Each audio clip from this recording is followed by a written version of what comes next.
Have you ever looked down at your feet lately and thought, "Whoa, why do they look so puffy?" Maybe your shoes feel tighter than usual, or your ankles seem to have vanished under a little extra cushion.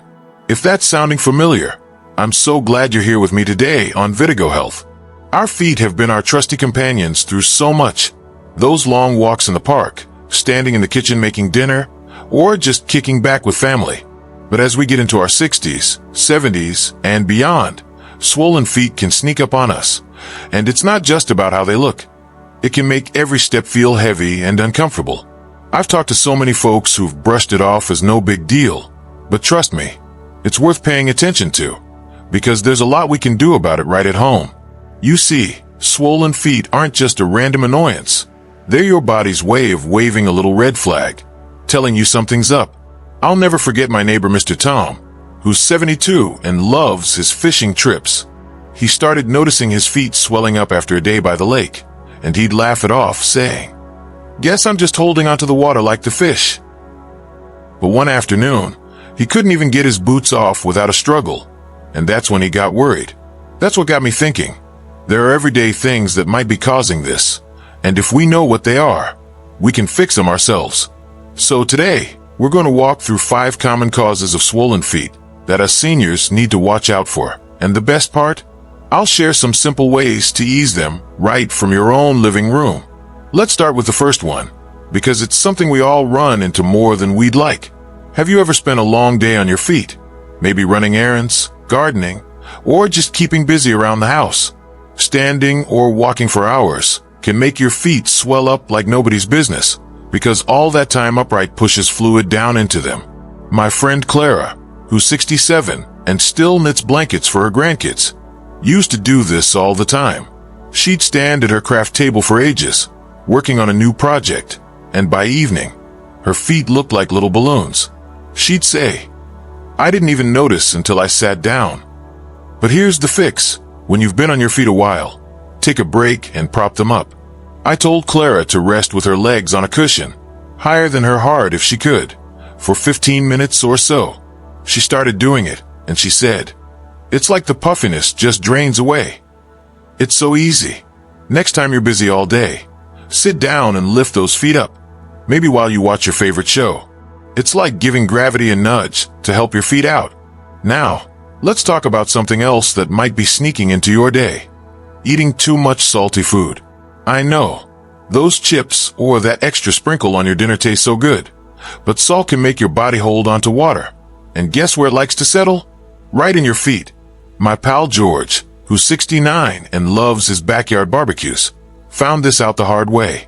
He'd load up on salty snacks during his cookouts, and the next day, his feet would be so swollen he couldn't get his slippers on. He'd grumble, "What did I do to deserve this?" I suggested he try cutting back. Maybe swap some of that salt for herbs or a squeeze of lemon instead. He gave it a go, and he couldn't believe how much lighter his feet felt. It's not about giving up everything you love.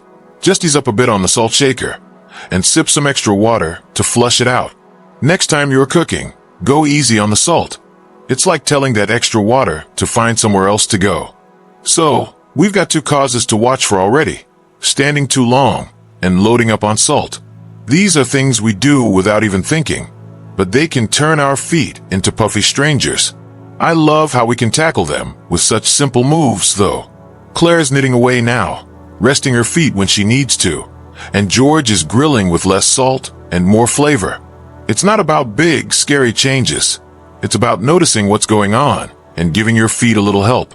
Tom's still out there fishing, and I've seen how much better he feels when his boots slip off easy at the end of the day.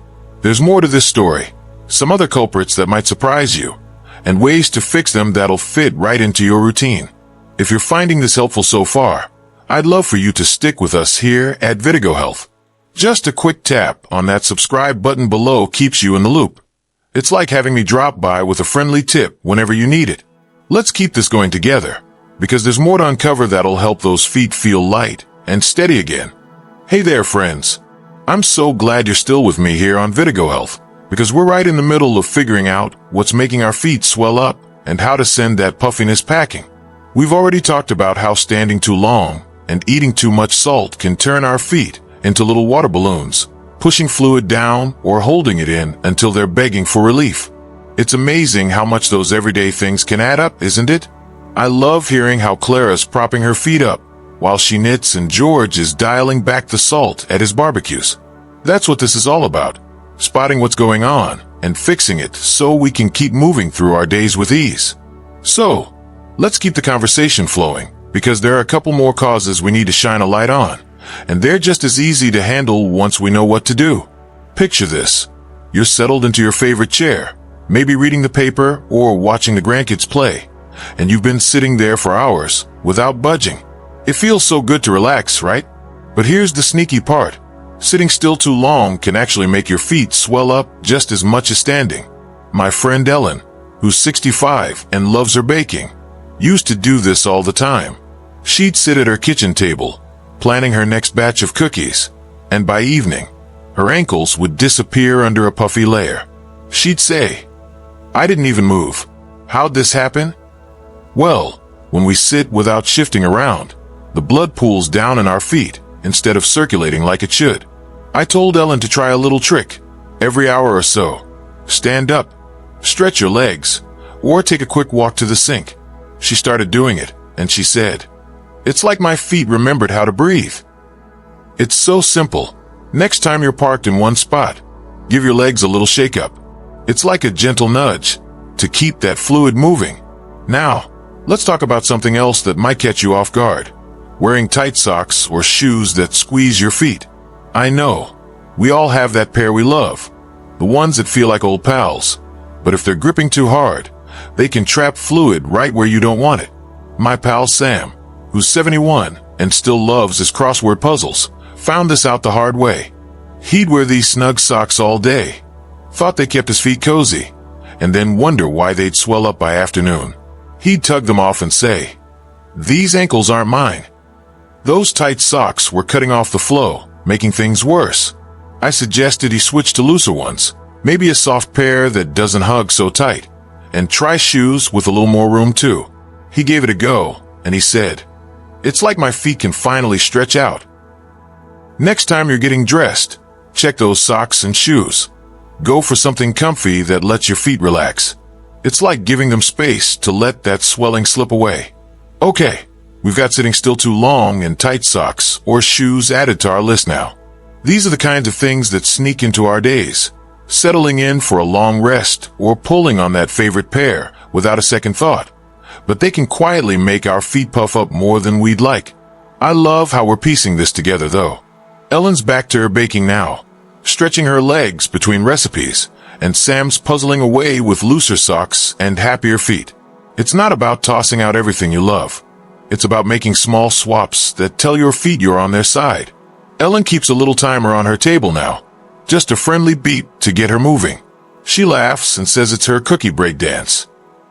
And Sam, he's got a drawer full of soft socks, ready to slip on whenever he sits down.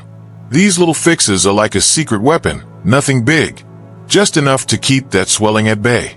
I've seen how much this can change the game. Clara's resting her feet after standing. George is cooking with less salt. Ellen's moving more, and Sam's feet are free from that tight grip. It's amazing what happens when we catch these culprits and give our feet a little help. And the best part, we're doing it all right at home, with things we've already got around us. Clara doesn't miss those long knitting marathons. She just rests smarter. George's barbecues are still a hit, just lighter on the salt. Ellen's cookies are as good as ever, and Sam's crosswords are solved without swollen ankles slowing him down. These aren't hard rules. They're little ways to keep your feet feeling light and steady, so you can enjoy every moment without that heavy drag holding you back. We're so close to tying this all up, and I'm so excited to share the last piece with you. These causes we're uncovering, they're not here to scare you, but to hand you the keys to feel better. Tom's still out there fishing, and I've seen how much easier his days are when his feet aren't fighting him. There's one more cause we need to talk about, and a fix that'll fit right into your routine. If you're enjoying this chat so far, I'd love for you to stay with us here at VITAGOHEALTH. Just a quick tap on that subscribe button below means you'll keep getting these friendly tips. It's like having me pop by with a cup of tea and a solution whenever you need it. Let's keep this going together. because there's one more piece to this puzzle that'll help those feet feel like themselves again. We've been having such a great time together here on VITAGOHEALTH, haven't we? I love how we're uncovering these sneaky causes of swollen feet and finding ways to fix them right from the comfort of home. So far, we've talked about how standing too long, eating too much salt, sitting still for hours, and wearing tight socks or shoes can make our feet puff up like little cushions. It's been so wonderful to hear about folks like Clara, George, Ellen, and Sam making those small changes. Clara's resting her feet after knitting. George is cutting back on salt. Ellen's stretching between cookie batches, and Sam swapped tight socks for looser ones. These are the kinds of stories that warm my heart because they show how much we can do with just a little know-how. Now, we've got one last cause to tackle, and then we'll wrap it all up with some thoughts to keep your feet feeling light and steady. Let's dive into this final one because it's something so simple yet so easy to overlook. Not drinking enough water throughout the day. I know. It's one of those things that slips by when you're busy or just not feeling thirsty, but it can make a big difference. When we don't sip enough, our body holds onto whatever water it has, and that can settle right into our feet, leaving them swollen and heavy. My dear friend Rose, who's 70 and still tends her flower garden, used to run into this all the time. She'd spend her mornings watering her roses, barely drinking a thing herself, and by afternoon, her feet would be so puffy she couldn't slip her gardening shoes off. She'd say, "I thought I was fine, what's going on?" I handed her a glass of water one day and said, "Try sipping this more often, keep a bottle nearby." She started doing it, and she said, "It's like my feet let go of all that extra baggage." It's so easy. Just keep water close and take a sip here and there. Next time you're going about your day, have a glass handy. It's like a little flush that keeps the swelling away. So, there we have it. 5 everyday causes that can turn our feet into strangers. Standing too long and pushing fluid down. Too much salt holding water in. Sitting still until it pools. Tight socks or shoes trapping it. And not drinking enough to let it flow free. These aren't big, scary monsters. They're just things we do without thinking.